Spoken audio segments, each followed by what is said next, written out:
So I am tired of the term authenticity because it is overused, Yeah. but there is such value in true Yes. authenticity, not the manufactured authenticity I'm seeing which over and over again. which is kind of such a oxymoron, right?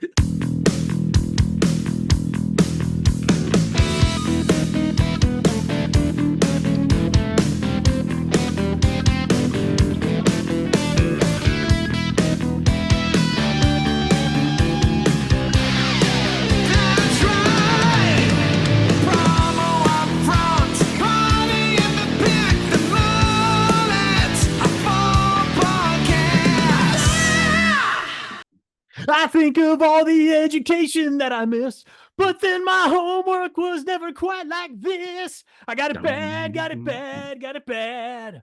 I'm hot for teacher, and that is exactly how we are going to start episode number 216 of the Promo UPFront podcast. I am one of your hosts, Bill Petrie. With me, as always, let's call him the dreamer of digital marketing, the one and only Kirby Hasseman. Kirby, how the dog days of summer are you? Oh, I'm doing all right. I'm doing all right. I will say that, I think your enthusiasm level for singing any song is great, but when it's a Van Halen tune, it just kind of goes up another notch. So I always appreciate your serenade, and to kick off it's Thursday morning, but we drop it on Friday morning. So happy Friday. How are you? I'm doing good. We're both resplendent in our blue shirts. Yeah. It's been a really nice weather week here in Nashville, like high of 77, low of 60. So I'm spending a lot of evenings outside, just kind of unwinding. And this is where I would normally tell you, and that got me to thinking, Kirby, but it actually didn't get me to thinking at all. I was able to not think about anything, which was Nice. outstanding. But The I best kind. did think about I did think about this, Kirby. Let's do something radically different. I have a quick rapid fire to start the show. Now, Okay. a simple yes or no here. There are no wrong answers as per usual. Now, Kirby, yes or no? For maximum return, promotional products should always be high quality. Oh, yes, I think so. Okay. The best suppliers are always seeking to innovate and expand their merchandise line. Yes, that's been my experience. Kirby, you're killing it. Retail brands can lend credibility to a piece of branded merchandise. Sometimes, yes. Yeah, absolutely. Oh, Kirby, you killed all three. 3 for 3. You killed it.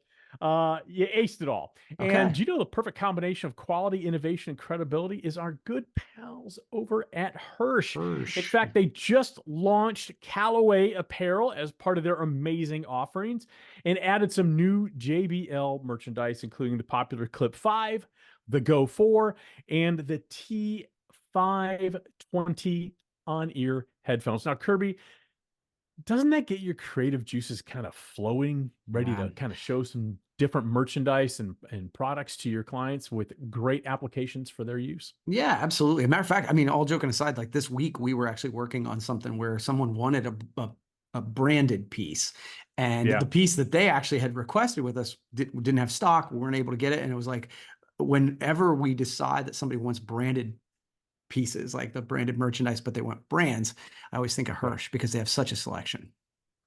They do, Kirby. I actually, this time, I'm sorry you broke the streak. I probably could have said it a little bit better than you this time, but that's okay. You did a great job. But if that weren't enough, Kirby, if that weren't Yeah. enough, and we both know it is, Hirsch is also running a special on all their Patriot canteens.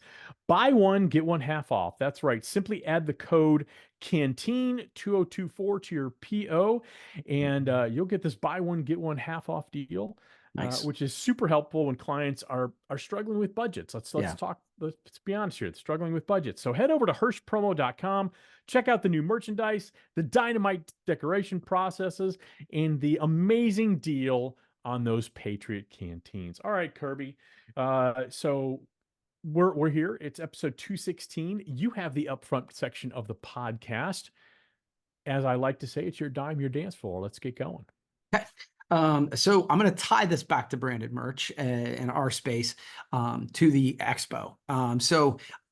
Our good buddy Javier Melendez sent me an article. I don't know if he sent it to you as well, but the Black Hat USA 2024 DEF CON 32. It's a conference in Vegas, and the highlight, or the headline is attendees treated like children or criminals with invasive hotel room checks. So essentially during this specific conference, hotel security was increased and hotel cleaning staff was kind of coached up to like inspect people's things in their rooms. Apparently, this particular conference is known for bringing in hackers and things like that.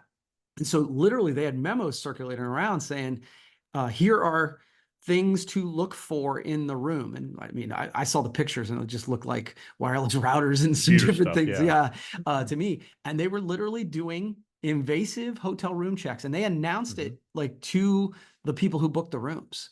And so obviously, people were not super excited about that. My first inclination, because I'm always like, I always think that in these headlines, in these articles, that there's overreaction, right?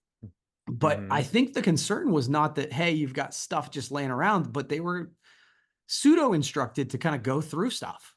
And so my question is, you know, we go every year to Expo and we're in Las Vegas, and it is, you know, like, if you're like me, you go and it's kind of your home for the week. So you like stuff kind of gets everywhere.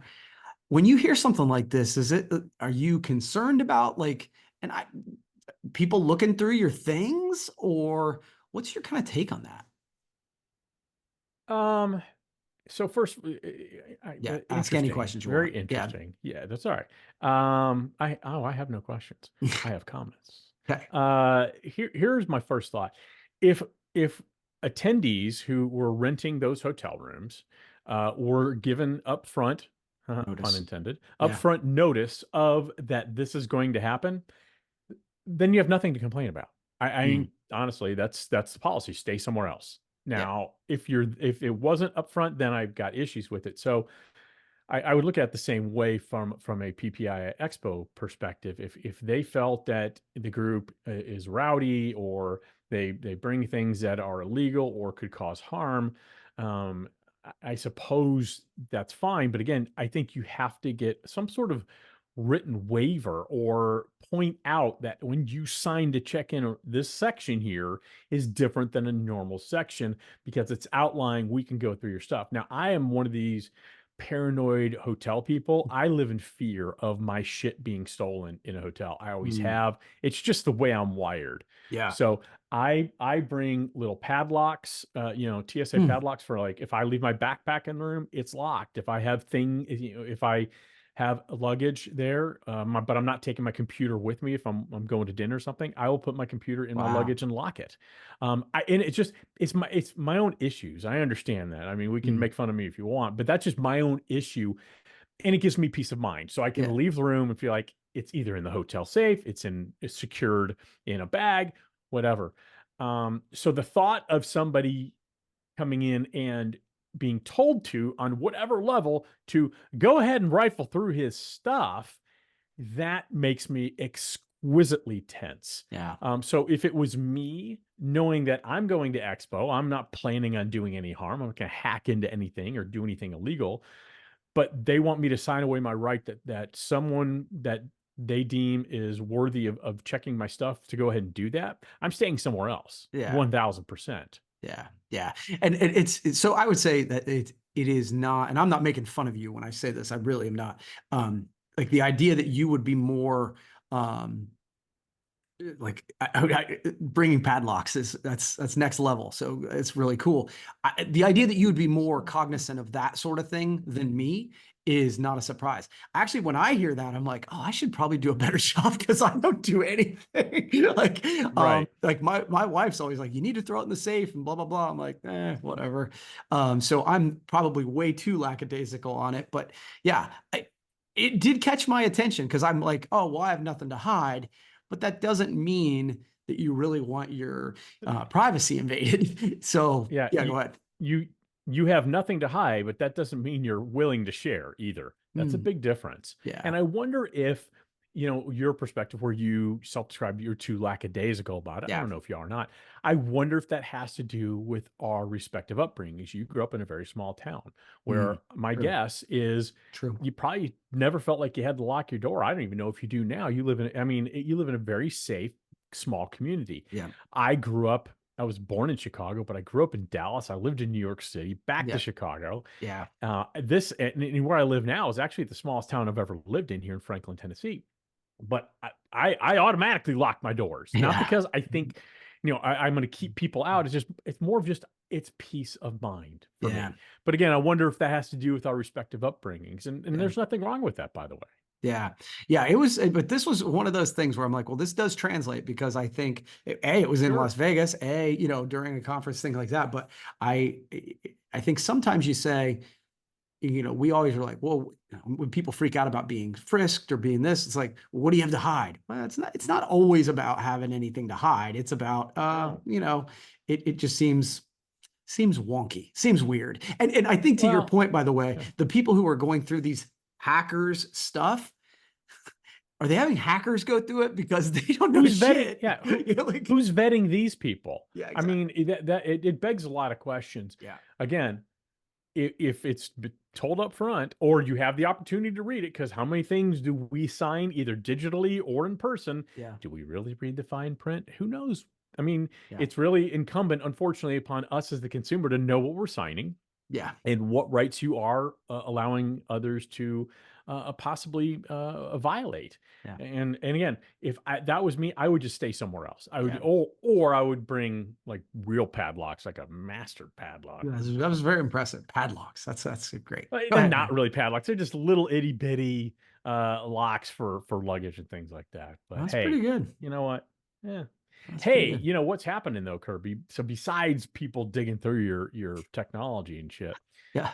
Promo Pulse is celebrating their 5th anniversary and tremendous growth by giving away over $10,000 in free marketing tools. I Wow. guess if they're giving it away, that would say free. Yep. Marketing tools to help distributors grow their businesses. Everyone who signs up gets a free idea generator for their clients. 20 distributors will get an AMP starter email subscription, and one single lucky winner, a distributor winner, will get a full AMP subscription plus a one-on-one sales meeting with you for an hour and a one-on-one marketing and branding meeting with me, plus your hit the target book. Mhm. So, hey, pretty big stuff. So go to promopulse.io to get signed up today. And again, congratulations to Jason Noakes on an amazing 5-year run over at Promopulse. That's really cool stuff. Super really cool. cool stuff. All right, Kirby. So one of the things I think we've talked a little bit about, danced a little bit about, but I don't think we've ever had it as a topic. And as I was doing some research for this fine broadcast, I came across an article from Forbes magazine called "Overcoming Digital Marketing Fatigue." Caught my eye, Okay. and there were some interesting things. They had a whole list of 17 things. I am not going to waste our time by going over 17. I pulled out 4. Okay. And then I have a 5th one that shocked me that they didn't have in the list of 17. So Okay. we can just talk about these. So obviously it's the continual barrage of content, and you and I contribute to that. You Sure. are a serial content creator. I'm a wannabe serial content creator. I'm not even near your level. You pump things out 3-4 times a day, and that's amazing, but that's a lot. And I'm sure you worry about, is this too much? Where's the happy medium? So we're trying to make sure the audience doesn't become overwhelmed or fatigued. So number 1 is overwhelm them with value. No one needs another white paper or ebook. Instead, give them unique insights, new tools, and then I added this part: actionable ideas that are real solutions to their all too real challenges. I think you would agree.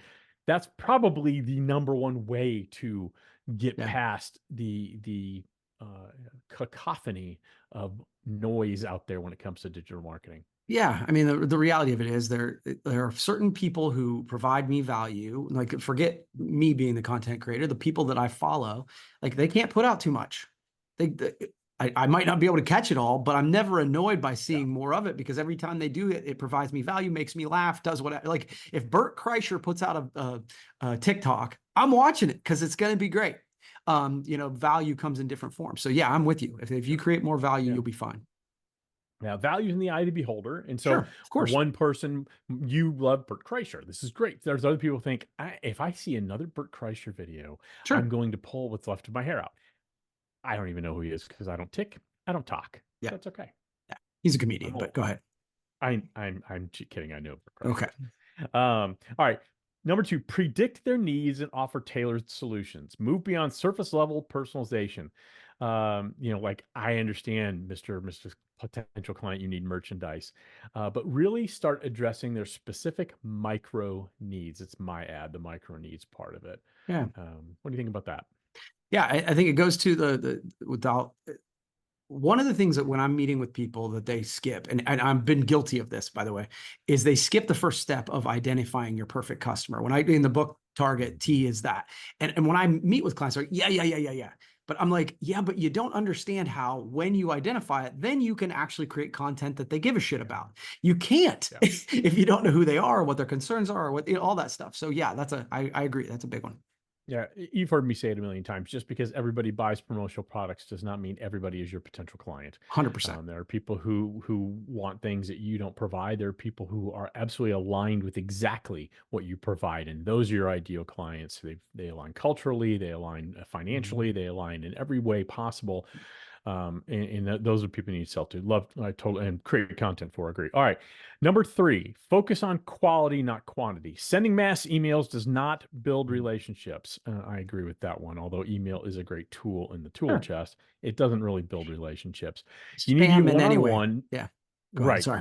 And you need to get, no, that's okay. You need to get one-on-one and do so by producing relevant content that's actually giving. And that's something you and I have subscribed to since day one. It's 80% give, 20% ask. That's generally the ratio. I'm not very good at the ask part. I'll be honest with you. Yeah. I think that's pretty clear with the content I put out there. I'd say I'm probably 95.5. But that's my comfort level. That to me works for me. What do you think about the whole quantity versus quality? And I think, and the reason I ask you, I'm really curious because you put out a lot Sure. in terms of quantity, and that's not questioning the quality of it. It's all very high quality, at least Yeah. from my perspective. Yeah. But where's that happy medium? Yeah, I think spamming in any way is not great, but I think usually spamming comes in the form of asks, right? Like, so yeah, I think agree. that it is, when we are, and I struggle with the exact same thing. We'll put a lot of content out, but there's actually very few asks out there. And so Right. I think I just default to my intent and my intent to serve. So if I'm doing it that way, same thing, by the way, with branded merch, like, there are people who would say that we're giving out. We have made a point of doing a minimum of one self promo every month, and we're committed to that. And when it's of value, nobody's pissed that I show up. Of course. You know what I mean? Like, No, so, totally agree. Yeah. Totally agree. If you are even approaching 25% ask, that's probably way too much. It really is. If you're going to create content, it should be give, and a give can be just joy. Yes, But exactly. sometimes that give is disguised, is really a disguised ask. I see a lot of content out there that is so extremely self-serving. Sure. Look at me. Look how awesome I am. Give me some weird validation. That in and of itself is an ask. Right. It's not a direct ask, it's an indirect ask. And I think a lot of people, and I see this in the industry and out of the industry, a lot of people really have a hard time with that line. Yeah, it's a struggle. And I actually, it's funny. I was thinking about this morning. Like, we do need to tell our story. Right. Like, and sometimes that's the hardest thing to tell. Like, was having this conversation with my youngest. She's going to be on a panel there out, and they asked her to write her bio, and she was just like totally tripped up by it, because writing your own bio is, I still think, the hardest thing It's to the worst. do. Yeah. It's terrible. I hate listening to it when they read it. Yeah. But like, as long as you tell the truth, right? Like, and so I was thinking about this the other day. You're doing a lot of speaking. I'm doing a lot of speaking. It's like, us doing a post that says, hey, we're doing a lot of speaking, it could be construed of a couple different ways, but one of them is, hey, I do speaking. So, you know what I mean? Like, so that's a fine line, I think, sometimes.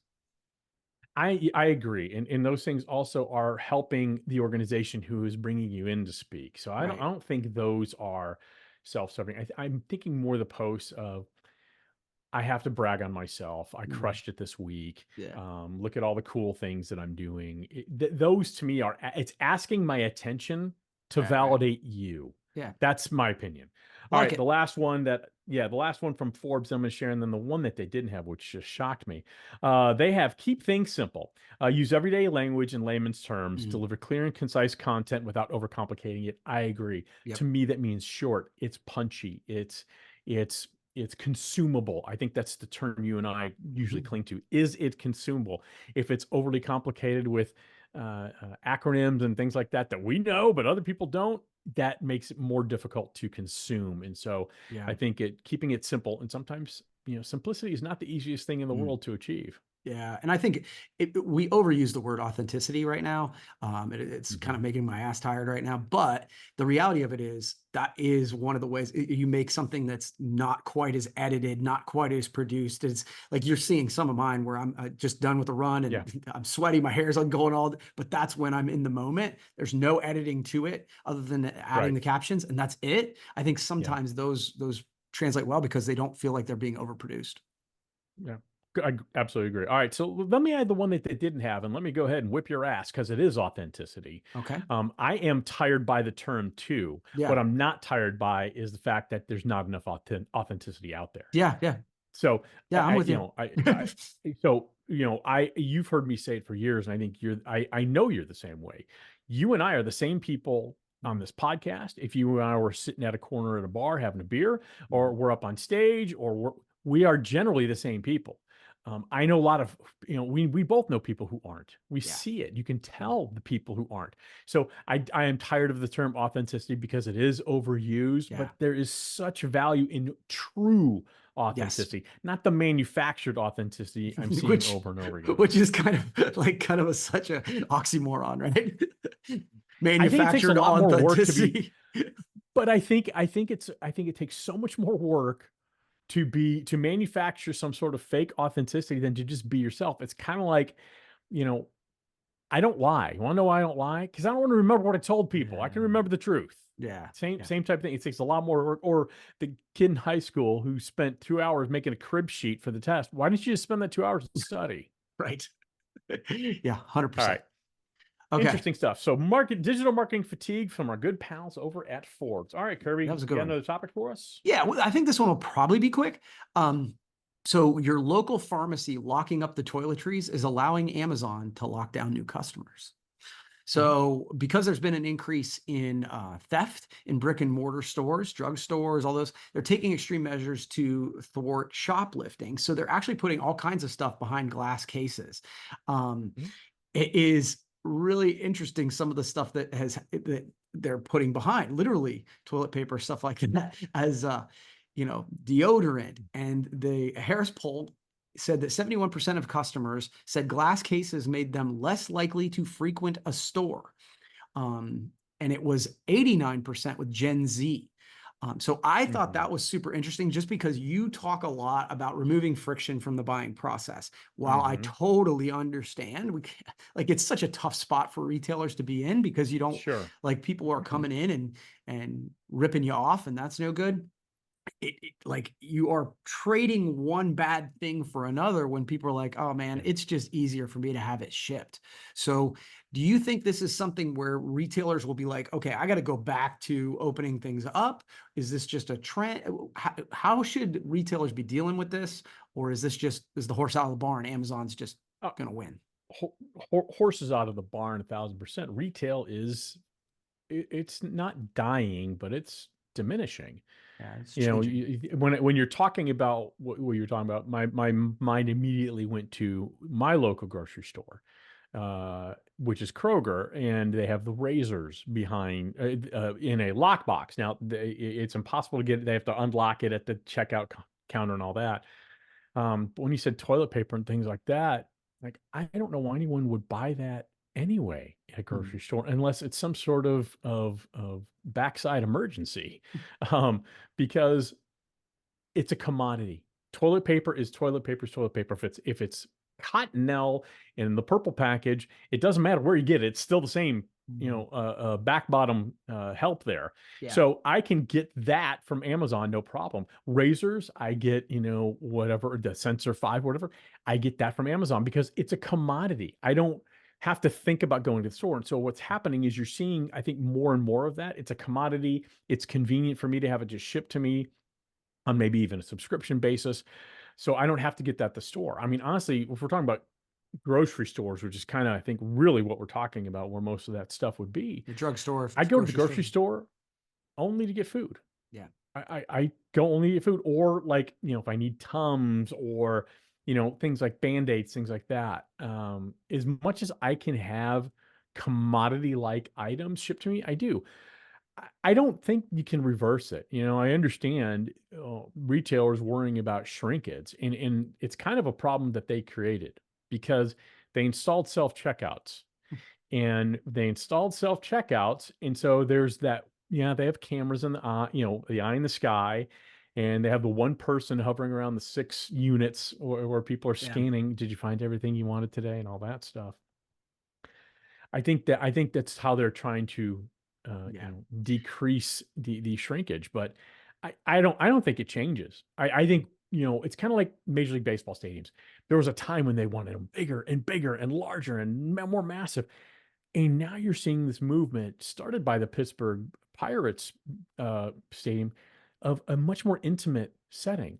And it's a much better experience for the fan. Yeah. I think you're going to see that with NFL stadiums. I think you're going to see that with grocery stores, where there's going to be a premium on fresh. There's going to be a premium on, you can only get this here. We're not going to see, we'll have some things that you can get in an emergency, but most people, I think, are like you or me and getting those commodities from Amazon. What do you think? Yeah, I think that don't make it hard for me to buy easy, right? Like, and I think that's sort of what Right. That's you've what I'm just saying. said. Yeah, that's what you just said. That being said, I will say that my one take about this is people need to stop telling me that retail is dying or dead, or that the economy's bad. I made the mistake of going to a shopping center here this past weekend, and I couldn't find parking. This was in a That's city. back to school, though. Yes. And it was a back to school weekend. It did remind me why I live in a small town, because you can have that shit. Like, there was no parking. There was no, like, lines out the door everywhere. And I'm not talking about at Kmart. Like, it was crazy town. So to me, though, it is also still about the experience. Like, people were going to this place because then they could see all this stuff and they could eat and they could do it. Like, I watched people spending a lot of money because of that. And I think, to your point, buying deodorant is never going to be an experience, right? Yeah. Buying other stuff, I think retail has an opportunity, but they need to kind of change their shift there. It depends on what you're buying, right? I still prefer, for the most part, buying clothing in a physical retail space. I can try it on, I can walk out and not have to worry about returning it and all that. I think you're right there. But for things like commodity stuff, I don't really care. That's not an experience to me. That is friction. Simply going to the store to get deodorant is a friction point for me. I don't think retail is dying. I think the need for traditional retail, the way we grew up with it, is shrinking, and that's okay. But it also is evolving. And to your point, it needs to evolve more. We talked about this with movie theaters, change the experience, create a reason for people to want to go to a mall, create a reason for people to want to go to a store. Because you're right, the fighting of the parking, the waiting in the checkout lines, or in what I'm experiencing a lot of, going to the store because let's say I need deodorant. So I can't wait for Amazon. I got to go get it. Going to the store only to find out they don't have any. Because they don't stock things like they used to. I cannot tell you how often I go to my local grocery store and they stock, it seems like, the bare minimum. And if I'm not there at the right time, it's just not there. Yeah. And that's very frustrating. And that's a different type of friction point. So I think retail, each individual retail, whether it's a grocery store, whether it's a large store, anchor store in a mall, or a small mom and pop retail shop, you have to really figure out, how do I get people in the door? Because it's not the way it used to be, and it never is going to be. COVID changed that. Yep. All right, Kirby, let's have a little fun. Let's have a little party in the back. Okay. I don't know if you're aware of this. Did you see the movie Dodgeball with Ben Stiller and all that? Did you ever see it? I've seen bits and pieces of it, most of it. Yeah, I'm familiar with the concept. So they did a joke that ESPN was televising a dodgeball tournament on a channel they called the Ocho. Ocho. Yeah, I do It's kind remember of a that. play off of ESPN2. Well, the Ocho comes back every year as kind of a, this is kind of the weird part of summer where there's not a hell of a lot going on. We have fairy tale football in the preseason going on. Season hasn't started yet. Baseball's kind of, dog days of baseball. There's just not a lot going on. So they bring back the Ocho and they bring back weird sports. So Okay. here's what I want to do. I'm going to share a few games and I want to know who would win in a competition between you and me in these sports. Okay. Okay. Let's start with something easy. The American Cornhole League. I think that's self-explanatory. Yeah. Little cornhole tournament. Who do you think would win there? Probably you. I think you'd be good at that. Okay. Actually, I think you would win because I don't have the greatest depth perception. Okay. That's something just, I don't know. Maybe a draw. Okay. So that would be fun. Cow chip throwing. This is where contestants have a cow chip and they throw it as far as they can. The person with the longest distance would win. Yeah, I think probably me on that one. Yeah, I think so too, because you are full of shit. Kidding. argue. Come on, that was the obvious joke. can't That was the argue. obvious joke. Yeah. No, you're okay. I don't know. I don't know. I think we'd be fairly even on that one. All right. Okay. Papa Shot Championship. The basketball arcade game with the little moving basketball goal. Who would do that? Yeah, I would crush you in Win that. there. 1000%. That's a depth perception issue for me again. Plus, I think those basketballs are designed to bounce around the rim and bounce out. So, okay, let's get to the serious ones. Okay. The Microsoft, these are all, by the way, being televised on ESPN. Okay. I can't underscore that enough. The Microsoft Excel World Championship Finals, where we would vie to be the quickest to complete a variety of Excel-related tasks. God, I hope you would win that because I don't think I'd be good. I would absolutely spreadsheet the shit out of that and destroy you. I I'll buy love a that. good spreadsheet. That's All right. so embarrassing. Let's get another distance one, Kirby. Okay. The distance ones seem to be a little fun. The Cherry Pit Spitting Championship.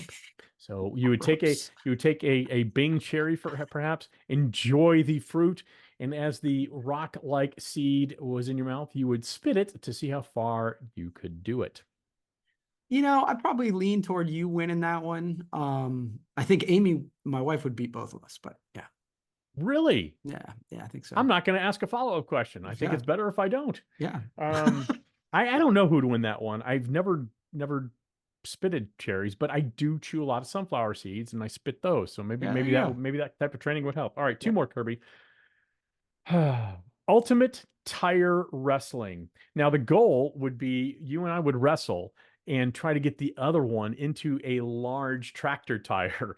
75% of the opponent's body must be in for a victory to be declared. Yeah, I think it would be weird if I said that you would win that. I think I would win that. I think I would destroy you. Okay. I think I would destroy you. We might actually have to try that one because that's bullshit. I think we should get a booth at Expo just for Promo UPFront and do the tire wrestling championship. All right, last one, Kirby. Stein holding. Contestants are given a full 1 liter beer stein and have to hold it out with a straight arm, like this, just straight out. And the person who can hold it the longest would win.